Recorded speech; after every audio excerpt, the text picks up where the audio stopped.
O yan guys, magluluto tayo ulit. Ito ang ating iluluto. Kalabasa at sitaw. At ito ang gata.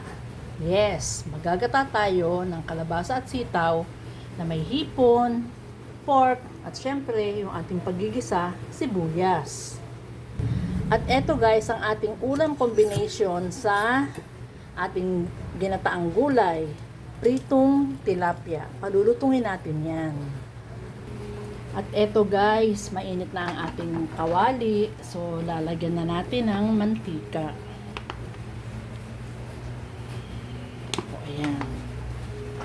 At eto, ang pagprituhan natin ng ating isda, mainit na rin. So, lagyan na rin natin ng mantika.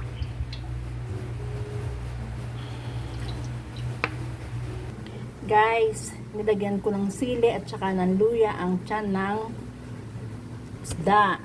O, ayan guys. O, itry nyo yan. Masarap. Eto guys, mainit na ang ating mantika. So, ilalagay na natin ang ating pork.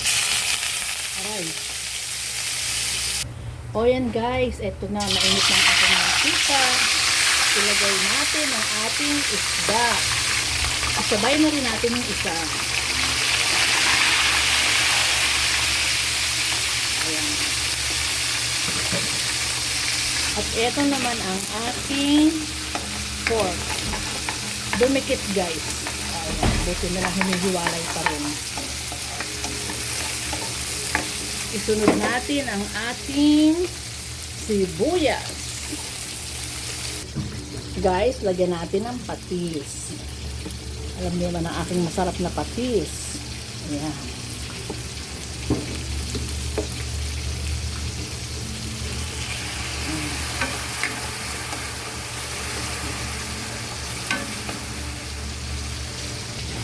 Guys, ilagay natin ang hipon. Nagkamali na guys. Dapat una ang hipon sa patis. Ay, nako. Guys, ilagay na natin ang ating kalabasa at sitaw. O yan guys. Subukan natin kung pwede na natin mabalikan. Uy, ang galing. Hindi siya dumikit. Pakawalo.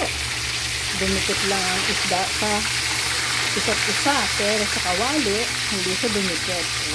Diba? Kaya dapat talaga guys, pag magsusuto ng isda, papainitin mabuti muna ang kawali bago lalagyan ng mantika.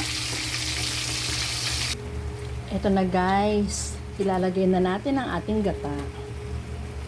Ayan. O yan guys, luto na ang ating isda.